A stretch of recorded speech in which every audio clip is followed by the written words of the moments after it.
Saudações, amados irmãos e irmãs, é uma alegria recebê-los aqui no canal Voz para Deus. Eu sou Felipe Soares. Se você ainda não faz parte da nossa comunidade, inscreva-se agora mesmo e não esqueça de ativar o sininho de notificações. Toda semana temos a bênção de compartilhar palavras inspiradoras do Senhor aqui no canal. Vamos começar mais um momento de aprendizado na palavra de Deus. Você começa a falar mal daquele lugar, sabe? Porque a bênção que retarda, ela faz adoecer o coração. Você sai do Egito com uma proposta de chegar numa terra prometida. Você está já andando há anos num deserto e nunca chega. E aí você acha que a culpa é de quem te prometeu. Não, a culpa é sua, que você não está preparado para entrar naquilo que Deus te deu. Porque se Deus tira do Egito e leva para o deserto, ele se transforma, ou melhor, tira do Egito e leva para Canaã, eles transformam Canaã no Egito. Se você entrar num lugar que Deus tem para você despreparado, aquele lugar que era para ser bênção, passa a ser uma luta na sua vida. E é isso que os amalequitas fizeram. Para Davi não ir ajudar os filisteus na guerra contra Israel, Deus permitiu que os amalequitas invadissem Ziclag, tomassem tudo de Davi, levassem as mulheres, as crianças, os homens mais velhos, os bens, levaram tudo. Quando eles chegaram em Ziclag, Ziclag tinha sido queimada, a cidade. Ziclag é a cidade. Tinha sido tudo queimado, irmãos. Aquele povo, Davi botou a mão na cabeça, os homens choravam, clamaram e choraram. E já olharam para Davi e disseram: a culpa é sua. A culpa é sua, porque é assim, é só mudar os cenários, desleais se manifestam.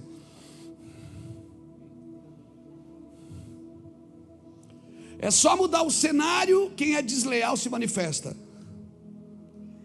E Davi não falou nada, não se defendeu, chorou também. Mas Deus permitiu o quê? Que os amalequitas entrassem naquela guerra. Amalequita, irmão, sabe para que os amalequitas vivem? Para pegar o povo cansado. Mas eu estou fazendo a obra de Deus, mas está cansado. Mas eu estou trabalhando, mas está cansado. Mas eu estou enriquecendo, mas está cansado. Por que você acha que o Deus que não se cansa deixou dia na Bíblia para descansar? Porque ele precisa descansar? Não, ele deixou um princípio para você. Sabe o que ele está dizendo? Ele está dizendo o seguinte: trabalha 6 dias, mas descansa 1. Trabalha 6 dias, mas descansa 1. O Deus que não se cansa descansou para me ensinar. Sabe por quê? Porque eu preciso descansar? Porque homens cansados não têm fé. Homens cansados negociam os valores da sua vida. Eles querem se livrar do problema rápido. Eles não se desenvolvem na fé. A fé precisa estar descansada, irmão. Só que tem gente que Deus precisa cansar ela para poder tirar a fé de dentro dela. Tem gente que Deus precisa deixar cansar, porque Ele quer fazer tudo na força do braço. E assim Davi estava tentando ajudar os filisteus contra Israel, o seu próprio povo, e Deus não permitiu. Deus não permite, irmãos.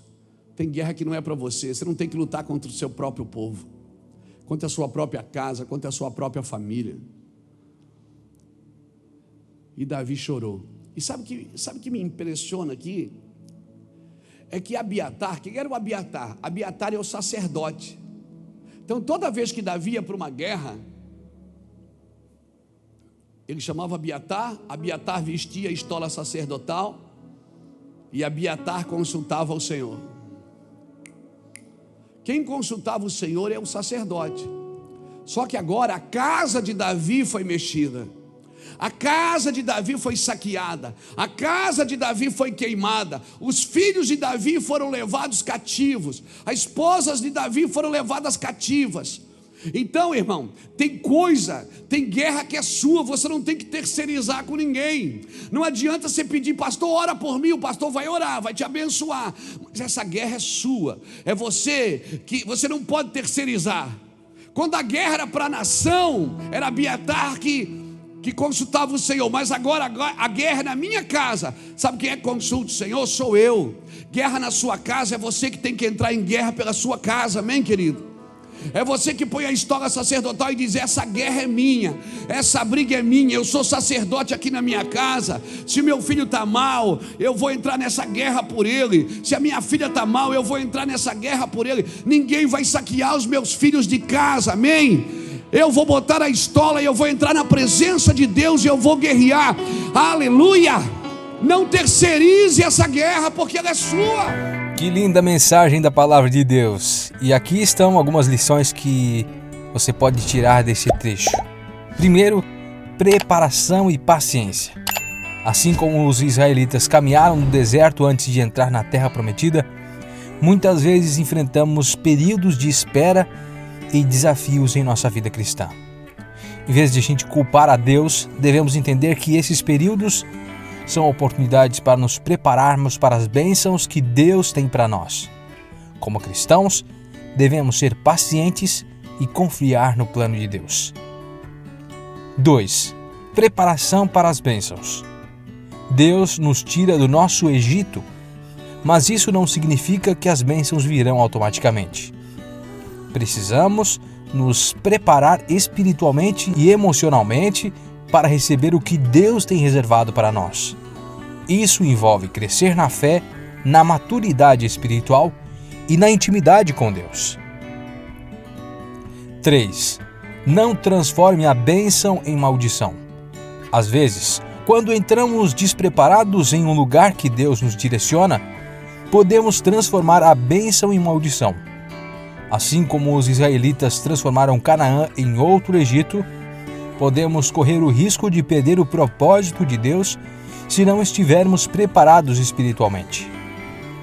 4. Assuma a responsabilidade. Não terceirize suas batalhas espirituais ou problemas familiares.